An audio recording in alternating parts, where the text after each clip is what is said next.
So I've ran flatbed for about 1.5 years, and I've owned this trailer that you see behind me, this low pro step deck, for about 2.5 years. And in this video, I'm gonna talk about, are the specialty trailers worth it? Are they worth the purchase? So stick around.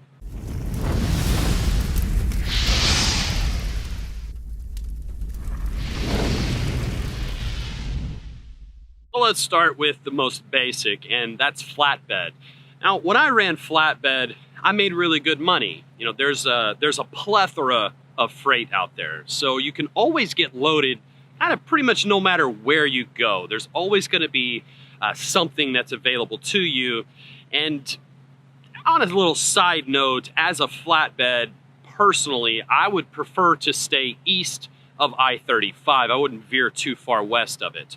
It just seems like most of the freight is going to be over in that region, on that side of the country. Sure, you can come across 35, but it'd probably be best if you had a load already booked coming out back east, because that's where the majority of the freight is at.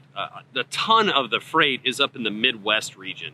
You can run Midwest all day, every day, and make excellent money. So it's great for regional work. But overall, flatbed certainly has the most freight, and you can make good money doing it. And also, the maintenance on a flatbed is going to be by far the cheapest. You're running regular tires. There's not a lot going on with the flatbed, so your maintenance cost is going to be the least amount on that flatbed trailer. So moving into the regular step decks. The step decks, they're a great option because you do specialize a little bit more, but you get to run the majority of flatbed loads. You can't run them all. Some of them will not load a step deck. For instance, if they load straight off the dock, obviously you can't back straight up to the dock. But so it cuts down a little bit on the flatbed side of things, but what you drop on the flatbed side of things, you pick up on the tall side of things. And because you're a little bit more specialized, step deck does make more money.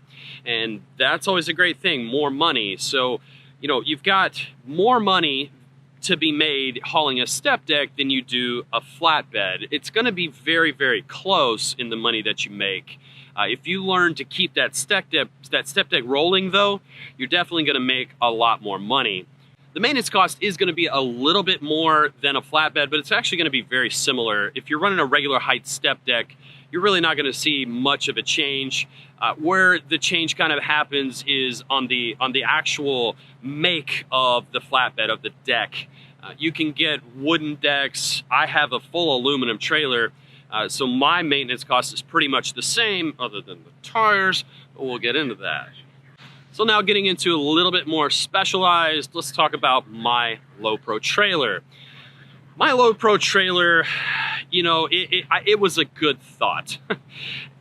I would recommend getting a low pro trailer, but under a very specific circumstance. And that circumstance is you have a dedicated customer that requires that low pro trailer.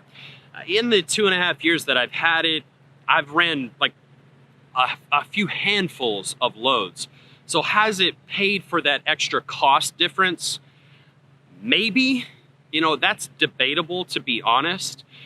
Probably not though, because even if I wasn't having tire issues, the tires are much smaller, so there's less tread on them. So you're gonna have to change the tires out way more often. And on average, you're gonna go through a set of tires every single year. That's just running regular miles, and that's getting regular use out of the tires. The maintenance cost is certainly much higher on this trailer, as well as it costs more money than just a regular step deck. But like I said, if you have the right application for this low pro, you do make more money. On those loads that I ran, I made a lot more money than just regular step deck loads, especially if they were tarped. Whew. I had some really good loads that were low pro required, but this particular trailer right here goes through tires faster than I go through underwear. So it has been a terrible trailer for me, and quite frankly, it's probably the worst decision that I've made in my trucking career so far.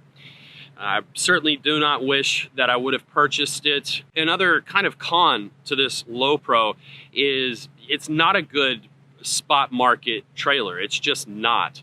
Even if you're not popping tires like I am, just that high maintenance cost plus the lack of Low Pro freight, you can find it, they are out there, and you do make more money, but don't kid yourself. You're not making enough money to make the headache worth it. So, you know, kind of keep all of that stuff in mind, but if you have that dedicated customer that requires it, whoo, you can certainly make a lot of money. And I do really wish that, you know, kind of under the same circumstances, I do wish I went with a triple axle.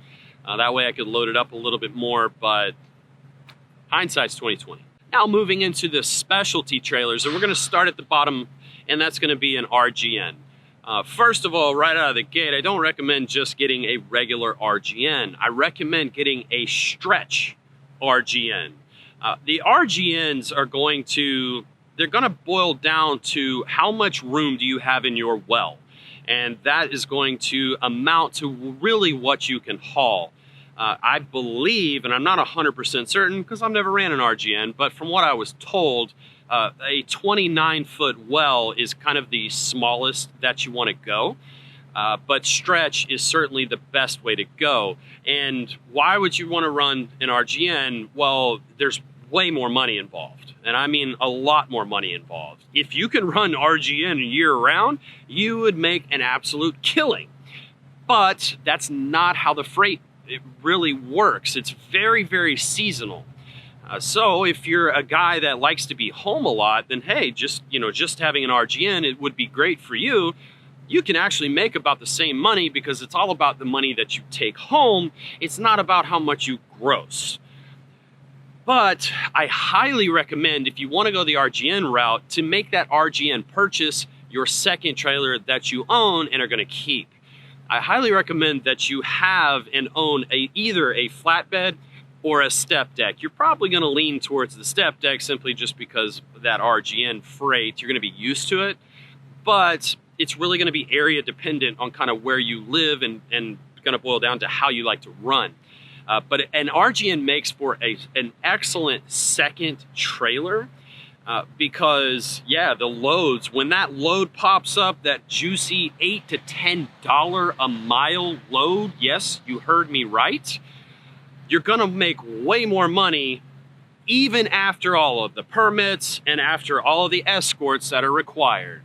Don't listen to those guys that say, oh, you know, the price is it's just not enough. It doesn't justify it.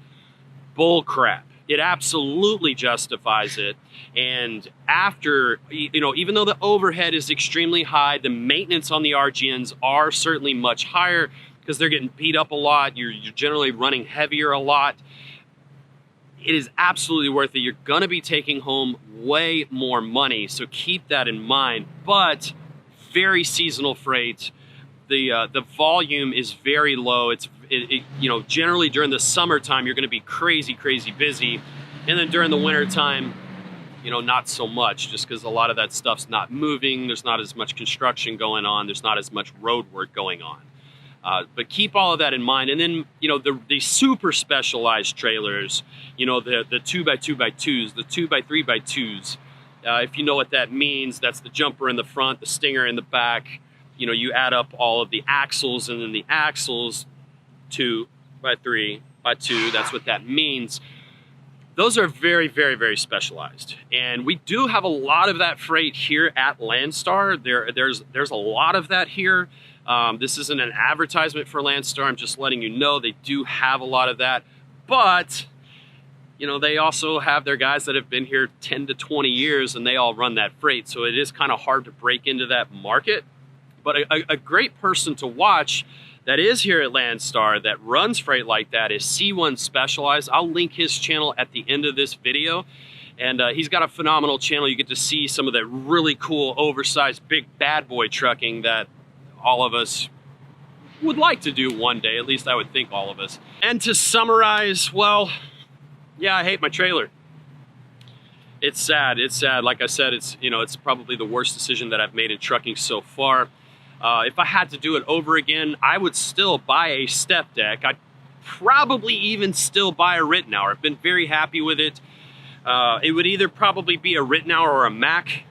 You know, I want to go all aluminum because of the second trailer that I would buy. I would want to have as light as possible of a step deck that I could get, because that is kind of the issue with step decks. They're heavier than flatbeds generally, so you lose a little bit of weight, and believe it or not, that 1,000 to 2,000 pound range cuts out a lot of loads that you can run kind of on the flatbed side of things if you're just running a generic load. So being able to move around and haul that heavy stuff is worth it. So I would personally, I'd like to buy a 53-foot Mack or Rittenauer, but a regular height. And then second, I would buy a stretch RGN. I know that I talked about going heavy haul. That's just not really possible with this truck.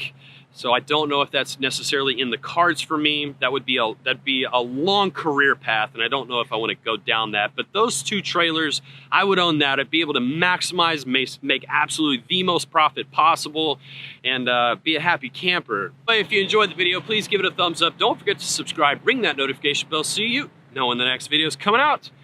But as always, stay driven.